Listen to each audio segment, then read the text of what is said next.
Hello friends, welcome to the success Kendra. Friends, देखिए आज इस वीडियो में हम लोग बीपीएससी के माध्यम से बिहार में जो शिक्षक भर्ती परीक्षा अगस्त 2023 में लिया जाएगा उसके लिए प्लेटफॉर्म का जो नया प्रैक्टिस बुक आया हुआ है उसका सेट नंबर हम लोग 4 डिस्कस करेंगे।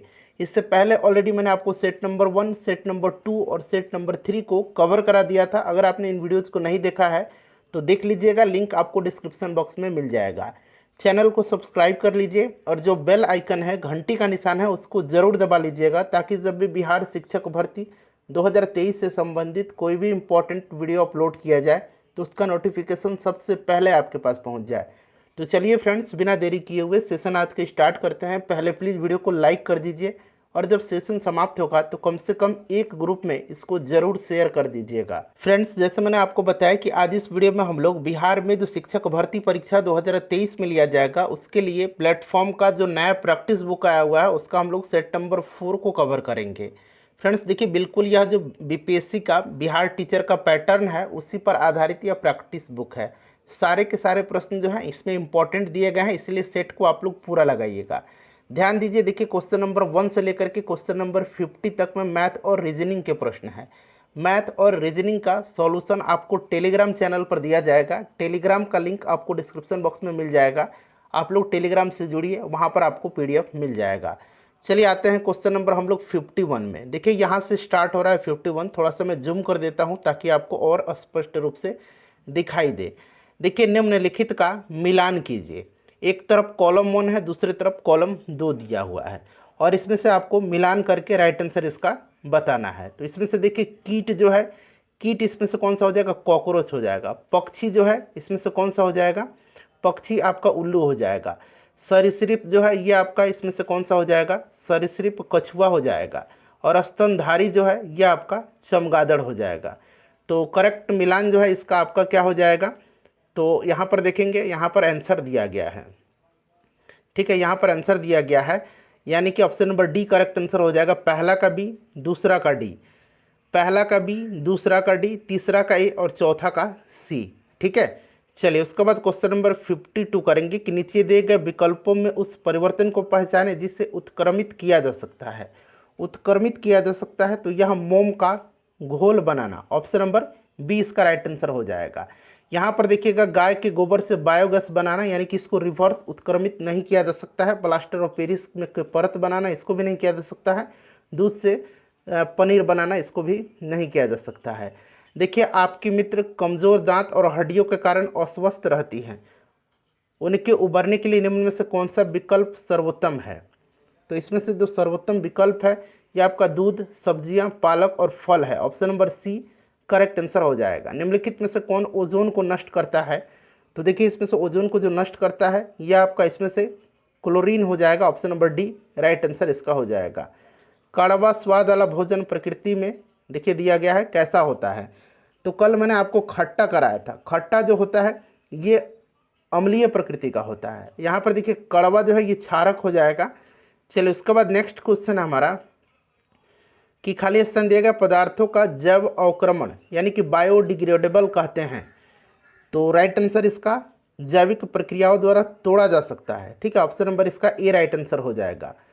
हरे शैवाल हरे रंग के होते हैं क्योंकि, बताइए राइट आंसर इसका क्या होगा? क्योंकि उनमें क्लोरोफिल पाया जाता है। हम जिन चीज़ों का उपभोग करते हैं वे इस धरती पर संसाधनों से प्राप्त किए जाते हैं, सिवाय सिवाय देखिए यहाँ से किसको छोड़ करके? तो इसमें से सिवाय सूर्य से ऊर्जा को। Option number A right answer हो जाएगा। ठीक है, नेक्स्ट क्वेश्चन करेंगे कि एक चालक के सिरों पर बैटरी जोड़ने से वोल्ट मापी का पठन 10 वोल्ट मिलता है। यदि चालक में 0.05 एम्पियर धारा प्रवाहित हो तो इसका प्रतिरोध क्या होगा? सिंपल सा क्वेश्चन है। भी इक्वल टू क्या होता है? आई आर होता है। हमको क्या चाहिए? आर चाहिए। तो भी बटा आई हो जाएगा। भी कितना दिया गया है? 10 दिया गया है। आई कितना दिया गया है? तो 0.05 दिया गया है। यहाँ से हम डेसिमल हटाएंगे तो ऊपर 2 जीरो चला जाएगा। ठीक है, तो ये कितना हो जाएगा? 5 दूना 10 और 2 जीरो आ जाएगा, यानी कि 200 ओम इसका राइट आंसर हो जाएगा। Option number B. चलिए नेक्स्ट क्वेश्चन कर लेंगे कि पौधे में प्रकाश संश्लेषण प्रकाश ऊर्जा को किस ऊर्जा में परिवर्तित करता है? तो ये करता है रासायनिक ऊर्जा में। शिशुओं में जन्म के समय निम्नलिखित में से कौन सी हड्डी नहीं होती है? तो शिशु जो होते हैं उनमें जन्म के समय जानुका हड्डी नहीं होती है। ठीक है, बाकी देखिए निम्नलिखित में से कौन सा फूल रात में खिलता है, तो रात में जो फूल खिलता है इसका नाम है एंजेस ट्रम्पेट। नेक्स्ट क्वेश्चन है, बिल्कुल बेसिक प्रश्न जो है आपके एग्जाम में पूछा जाएगा।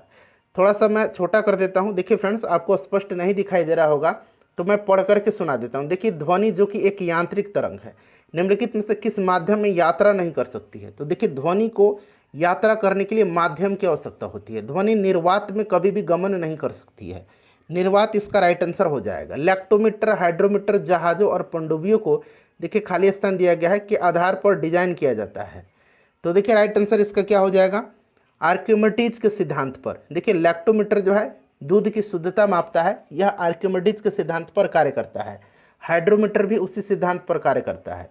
निम्नलिखित में से कौन सा एक प्राकृतिक पारिस्थितिकी तंत्र है, यानी कि इकोसिस्टम है? तो प्राकृतिक इसमें से जो है यह आपका रेगिस्तान हो जाएगा। एक्वेरियम, बगीचा, बांध ये कृत्रिम पारितंत्र के एग्जाम्पल हैं। निम्नलिखित में से कौन सा एक फूल का भाग है? फूल का भाग इसमें से जो है यहाँ पर देखिए स्त्री केसर है। यह स्त्री केसर स्त्री भाग होता है, पुंकेसर जो होता है वह नर भाग होता है। निम्नलिखित में से किस विटामिन की कमी से बच्चों में सूखा रोग रिकेट्स होता है? रिकेट्स होता है विटामिन डी की कमी से। विटामिन सी की कमी से स्कर्वी होता है।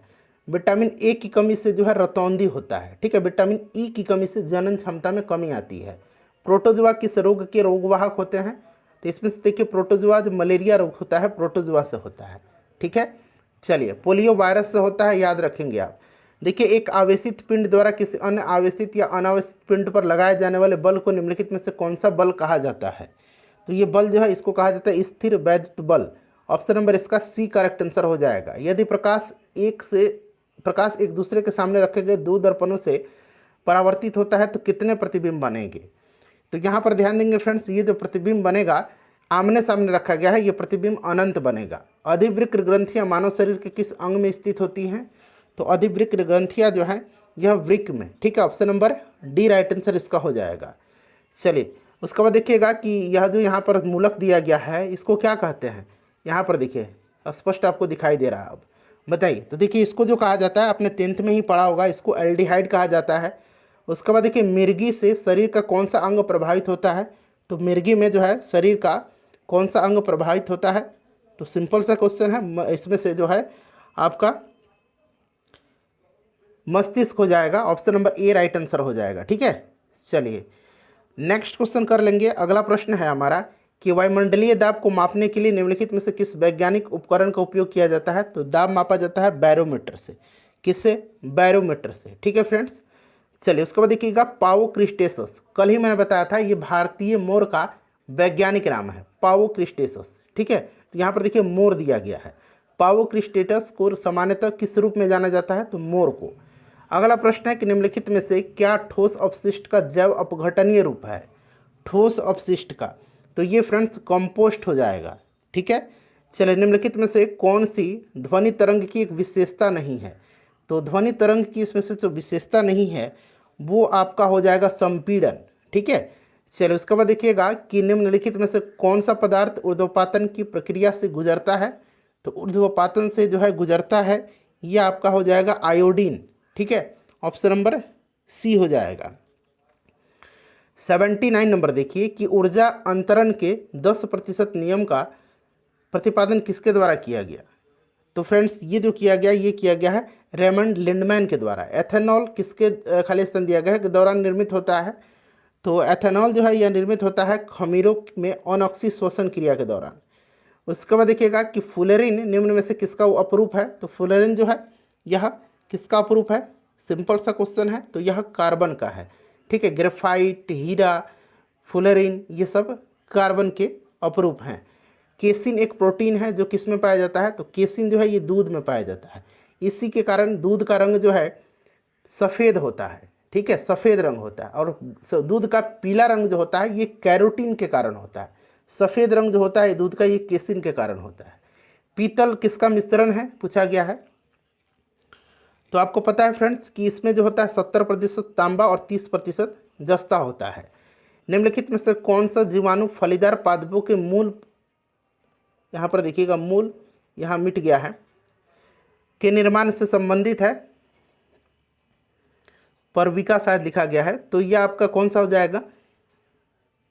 तो राइट आंसर इसका राइजोबियम। राइजोबियम जो है ये दलहनी पौधे के जड़ों में पाया जाता है, आपको पता है। भेड़ की त्वचा की एक पतली परत के साथ ऊन निकालने की प्रक्रिया को क्या कहा जाता है? तो फ्रेंड्स इस प्रक्रिया को जो है कहा जाता है कर्तन। ठीक है, ऑप्शन नंबर डी हो जाएगा। उसके बाद देखिए, यदि वस्तु को अनंत और अवतल किसी अवतल लेंस के ऑप्टिक सेंटर ओ के बीच रखा जाए तो अपवर्तन के बाद प्रतिबिंब कैसा बनेगा? तो इसमें प्रतिबिंब जो होता है छोटा बनेगा, ऑप्शन नंबर बी हो जाएगा। सार्वभौमिक सूचकांकों में 4 से 5 का पीएच मान क्या इंगित करता है? 4 से 5 जो है, इतना तो आपको पता है कि यह अम्ल है। क्या है? क्योंकि 7 से ज़्यादा क्षार होता है और 7 से कम जो होता है वो अम्लीय प्रवृत्ति होता है इसका। और यहाँ पर देखेंगे ऑप्शन हो जाएगा दुर्बल अम्ल होता है। ठीक है, उसके बाद देखिए, गड़गड़ाहट की आवाज़ किसकी वजह से होती है? तो ये होती है ध्वनि के बादलों और भूमि जैसी कई परावर्तक सतहों के बीच जो है क्रमिक परावर्तन से। ऑप्शन नंबर बी हो जाएगा। उसके बाद देखिए, आधुनिक मनुष्य का वैज्ञानिक नाम, तो ये होमोसेपियंस है। Option number D correct answer हो जाएगा। भोजन की ऊर्जा को किस में मापा जाता है? तो फ्रेंड्स इसको मापा जाता है किसमें? कैलोरी में। ठीक है, देखिए गोल गुंबद किस सदी में बनाया गया था? तो गोल गुंबद जो है यह बनवाया गया था किस सदी में? तो फ्रेंड्स यह 17वीं सदी में। चलिए अगला प्रश्न है कि समुद्र तक पहुँचते पहुँचते नदी की प्रवाह धीमा हो जाता है तथा नदी अनेक धाराओं में विभाजित हो जाती है, जिनको क्या कहा जाता है? तो फ्रेंड्स इसको कहा जाता है वितरिका। ठीक है, वर्ष 2011 की जनगणना के अनुसार जनसंख्या की दृष्टि से देश का दूसरा सबसे बड़ा राज्य, पहला तो उत्तर प्रदेश है, दूसरा कौन सा है ये आपसे पूछा जा रहा है। तो दूसरा जो है ये महाराष्ट्र है। ठीक है, चलो उसके बाद देखिएगा कि निम्नलिखित देशांतरों में कौन सा भारत की प्रमाणिक मध्याह्न रेखा कहलाती है? सिंपल सा क्वेश्चन है, 82.5 डिग्री पूर्वी देशांतर। ठीक है, बिहार का निम्नलिखित में से कौन सा नृत्य गुजरात में किए जाने वाले गरबा के समान है? तो ये है फ्रेंड्स झूमरी नृत्य। ठीक है, निम्न में से सबसे बड़ी पर्वत श्रृंखला कौन सी है? तो सबसे बड़ी जो है एंडीज पर्वत श्रृंखला है। उसके बाद देखिएगा एंडीज पर्वतमाला।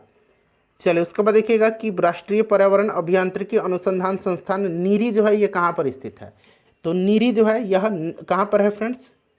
नागपुर में। उसके बाद देखिएगा कि भारत में गरीबी रेखा का आकलन करने के लिए किस विधि का प्रयोग किया जाता है? तो यह विधि जो है यह कौन सी विधि है? तो यह विधि जो है यह उपयोग विधि है। उसके बाद देखिए, संविधान का 52वां संशोधन संबंधित है। तो 52वां संशोधन जो है यह संबंधित किससे है? तो यह दल बदल से संबंधित है। ठीक है, दल बदल से इंपॉर्टेंट है, इसको आप ध्यान रखेंगे। चलिए उसके बाद देखिएगा कि संविधान सभा द्वारा भारतीय संविधान को स्वीकृत कब किया गया था? इसको अंगीकार कब किया गया था? तो 26 नवंबर 1949 को, ऑप्शन नंबर सी। और पूरी तरह लागू हुआ था हमारा संविधान 26 जनवरी 1950 को। नेक्स्ट क्वेश्चन है कि सिक्किम एक नया राज्य बना था, बताइए। कई बार आपने पढ़ा होगा, यह 36वां संविधान संशोधन है, 22वां राज्य बना था सिक्किम भारत का। चलिए उसके बाद देखिएगा कि दामोदर किसकी सहायक नदी है? ट्रिब्यूटरी किसकी नदी है? तो दामोदर जो है यह सहायक नदी है हुगली की। गौतम बुद्ध के समय का प्रसिद्ध वैद्य जीवक किसके दरबार में रहते थे? जीवक जो रहते थे ये बिंबिसार के दरबार में रहते थे। ठीक है, बिंबिसार जो थे ये हर्यंक वंश के संस्थापक थे। इन्हीं का पुत्र अजातशत्रु था, अजातशत्रु का पुत्र उदयन था। ठीक है, चलिए उसके बाद नेक्स्ट क्वेश्चन है कि नैनार कौन थे? नैनार जो थे फ्रेंड्स यह थे शैव भक्त। ठीक है, चलिए गुप्त काल में किस धातु के सर्वाधिक सिक्के जारी किए गए थे? तो सर्वाधिक सिक्के जो है किसके जारी किए गए थे गुप्त काल में? तो राइट आंसर सोना हो जाएगा। चलिए उसके बाद नेक्स्ट क्वेश्चन है हमारा कि निम्नलिखित में से किस वर्ष सरकारिया आयोग ने अपना प्रतिवेदन सरकार को सौंपी थी? तो फ्रेंड्स यह सौंपा था 1988 में। निम्नलिखित में से कौन दो नाम संबंधित है? कौन दोनों नाम संबंधित है? तो देखिए इसमें से अगर हम बात करें तो करेक्ट आंसर इसमें से आपका यहाँ पर देखिएगा ऑप्शन नंबर बी हो जाएगा। ठीक है, चलिए उसके बाद नेक्स्ट क्वेश्चन है हमारा सॉकर को फुटबॉल भी कहा जाता है। ठीक है, सॉकर। चलिए निम्नलिखित में से संविधान के किस भाग में अंतर्राष्ट्रीय व्यापार वाणिज्य तथा समागम का वर्णन है?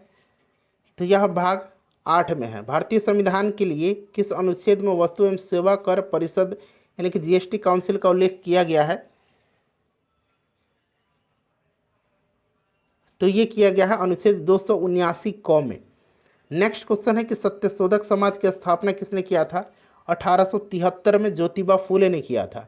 किसने 1840 के करीब कूका आंदोलन को आरंभ किया था? तो कूका आंदोलन जो है ये पंजाब में हुआ था, भगत जवाहर मल के नेतृत्व में।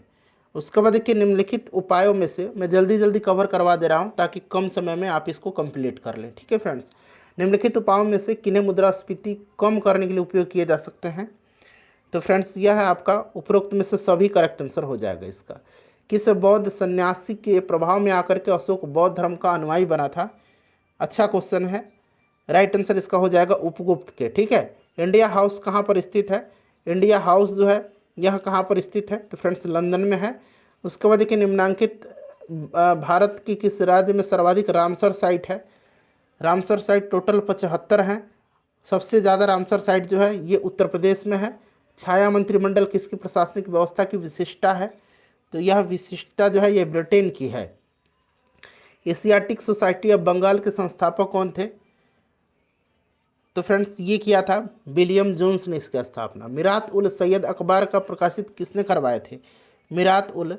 तो फ्रेंड्स यह जो है मिरात उल यह शुरू किया गया था राजा राम मोहन राय के द्वारा। चलिए उसके बाद नेक्स्ट क्वेश्चन है, 119 नंबर की फिनिक्स फॉर्म की स्थापना निम्नांकित में से किस व्यक्ति के द्वारा की गई थी? तो फिनिक्स फॉर्म जो है महात्मा गांधी के द्वारा अफ्रीका में। निम्नलिखित में से किस अधिवेशन के लिए कांग्रेस ने पहली बार एक महिला को अध्यक्ष चुना था? तो फ्रेंड्स यह कौन सा अधिवेशन था? तो राइट आंसर इसका हो जाएगा 1917 का कलकत्ता अधिवेशन, एनी बेसेंट बनी थी। ठीक है, उसके बाद देखिए, भारत में स्थित प्रमुख मत्स्य ग्रहण पुत्राशय कहाँ पर है? तो ये है आपका कोचीन में। टैगा वन में कौन से वृक्ष पाए जाते हैं? तो टैगा वन में जो है फ्रेंड्स वृक्ष पाए जाते हैं मृदु काष्ठ वृक्ष। प्रथम स्टेट्स में कौन आते थे? तो इसमें आते थे पादरी। ठीक है, चलिए उसके बाद नेक्स्ट क्वेश्चन है कि उपराष्ट्रपति को पद से हटाने का संकल्प का प्रस्ताव कहाँ पेश किया जाता है? तो फ्रेंड्स यह पेश किया जाता है राज्यसभा में। कहाँ पर? राज्यसभा में। लोकसभा अध्यक्ष को शपथ कौन दिलवाता है? लोकसभा का अध्यक्ष को शपथ कौन दिलवाता है? तो यह शपथ नहीं लेता है, यह सदस्य की तरह ही सदस्य में से ही किसी एक व्यक्ति को चुना जाता है। यह अपना इस्तीफा जो है लोकसभा के उपाध्यक्ष को देता है और उपाध्यक्ष अपने इस्तीफा लोकसभा के अध्यक्ष को देता है। भारत में उच्च न्यायालय की संख्या कितनी है? तो हाई कोर्ट जो है अब 25 हो गए हैं, आपको याद रखना है। ठीक है, चलिए आगे बढ़ेंगे कि भारतीय पर्यटन विकास निगम की स्थापना कब हुआ था? तो इसकी स्थापना किया गया था 1966 में। 74वां संविधान संशोधन के अनुसार संविधान में स्थानीय शहरी निकाय के प्रशासन के लिए कौन सी अनुसूची जोड़ी गई? तो फ्रेंड्स यह जो अनुसूची जोड़ी गई यह अनुसूची कौन सी है? तो 12वीं। ठीक है, 73वां 11वीं अनुसूची और ये पंचायती राज से है। क्लियर, चलिए टोटल 12 अनुसूची हैं, याद रखना है। वर्तमान में भारत के ग्रैंड ट्रंक रोड किसके शासनकाल में बनाए गए थे? तो फ्रेंड्स यह जो बनाया गया था यह शेरशाह सूरी के शासनकाल में। लोक हितवादी उपनाम से किसे जाना जाता है? लोक हितवादी कहा जाता है गोपाल हरि देशमुख को। चलिए उसके बाद देखिएगा कि लंदन में आयोजित निम्नांकित गोलमेज सम्मेलन में से किसमें महात्मा गांधी उपस्थित थे? तो दूसरा गोलमेज सम्मेलन, जो कि कब हुआ था? 1931 में हुआ था। पहला 1930 में, दूसरा 1931 और तीसरा 1932 में हुआ था। तीनों गोलमेज सम्मेलन के समय इंग्लैंड का प्रधानमंत्री रैमजे मैकडोनाल्ड था। गंगा में दक्षिणी ओर से मिलने वाली नदी कौन सी है? दक्षिणी ओर से मिलने वाली नदी जो है यह कौन सी है? तो फ्रेंड्स यह सोन नदी है। ठीक है, चलिए अगला प्रश्न करेंगे। 133 नंबर कह रहा है कि भारत में कुल्लू घाटी निम्नलिखित में से किसकी खेती के लिए प्रसिद्ध है? तो फ्रेंड्स यह जो प्रसिद्ध है यह सेब के लिए। सर्वोच्च न्यायालय में तदर्थ न्यायाधीश को कौन नियुक्त करता है? तो ये करते हैं सर्वोच्च न्यायालय का मुख्य न्यायाधीश। ऑप्शन नंबर सी हो जाएगा राइट आंसर। उसके बाद देखिए, विजयनगर निम्नलिखित में से किस नदी के तट पर स्थित है? तो विजयनगर जो है यह तुंगभद्रा नदी के तट पर। ऑप्शन नंबर डी इसका करेक्ट आंसर हो जाएगा। जालियांवाला बाग नरसंहार पर कांग्रेस जांच समिति की रिपोर्ट के प्रारूप को लिखने का कार्य किससे सौंपा गया था? तो फ्रेंड्स यह सौंपा गया था महात्मा गांधी जी को। उसके बाद देखिए, बेगूसराय में चौकीदारी कर के विरुद्ध आंदोलन एक हिस्सा था। तो यह चौकीदारी जो कर था इसका विरोध किस आंदोलन का हिस्सा था? तो यह आंदोलन जो था यह आंदोलन था सविनय अवज्ञा आंदोलन। उसके बाद देखिए, निम्नलिखित में से वह इस्पात संयंत्र कौन सा है जिसकी स्थापना दूसरे पंचवर्षीय योजना के दौरान नहीं की गई थी? नहीं की गई थी इसमें से वो आपका कौन सा है? तो ये बोकारो है। भिलाई, दुर्गापुर, राउरकेला।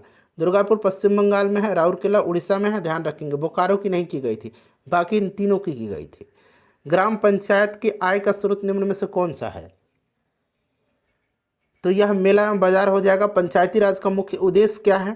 तो पंचायती राज का जो मुख्य उद्देश्य है वो लोगों को विकास मूलक प्रशासन में भागीदारी के योग्य बनाना है। उसके बाद देखिएगा कि school to startups igniting young minds to innovate 2023 किस दिवस की थीम है? तो यह जो थीम है यह है राष्ट्रीय प्रौद्योगिकी दिवस। My life as a comrade पुस्तक किसकी आत्मकथा है? तो यह आत्मकथा जो है यह किसकी आत्मकथा है? तो यह के शैलजा की। चलिए उसके बाद देखिएगा कि कोल इंडिया लिमिटेड का नया सीएमडी किसे नियुक्त करने की घोषणा किया गया है? तो ये किया गया है पोलावरपू मल्लिकार्जुना प्रसाद, ठीक है। उसके बाद देखिएगा कि नैस्कॉम का नया चेयरपर्सन किसे नियुक्त किया गया है? नैस्कॉम का किया गया है किसको? तो राइट आंसर इसका हो जाएगा अनंत माहेश्वरी। चलिए उसके बाद देखिएगा कि राष्ट्रीय पंचायत दिवस कब मनाया जाता है? तो फ्रेंड्स यह मनाया जाता है 24 अप्रैल के दिन। चलिए उसके बाद नेक्स्ट क्वेश्चन कर लेंगे, क्वेश्चन नंबर 146। देखिए यहाँ से है कि फरवरी 2023 में साइक्लोन गैब्रियल ने किस देश को प्रभावित किया है? तो यह देश जो है, यह देश कौन सा है? न्यूजीलैंड है। अंतर्राष्ट्रीय वन दिवस के अवसर पर टिकली गांव हरियाणा में किसने अरावली ग्रीन वॉल परियोजना का शुभारंभ किया? तो ये क्या है? भूपेंद्र यादव ने। ऑस्कर 2023 में किस फिल्म के गाने को नाटू नाटू ने सर्वश्रेष्ठ मूल गीत का पुरस्कार जीता है? तो ये आपका RRR हो जाएगा, ऑप्शन नंबर ए। चलिए उसके बाद देखिए भारतीय क्रिकेट टीम का नया किट स्पॉन्सर किस कंपनी को बनाने की घोषणा की गई है? तो यह कंपनी जो है इसका नाम है एडिडास। उसके बाद देखिएगा कि किस वर्ष तक पूरे भारत को डॉपलर वेदर रडार नेटवर्क से जोड़ने की घोषणा की गई है? तो यह वर्ष जो है 2025 है। अपना स्कोर बता दीजिए फ्रेंड्स, वीडियो को लाइक कर दीजिए। बहुत कम समय में मैंने आपको यह सेट कवर करवा दिया।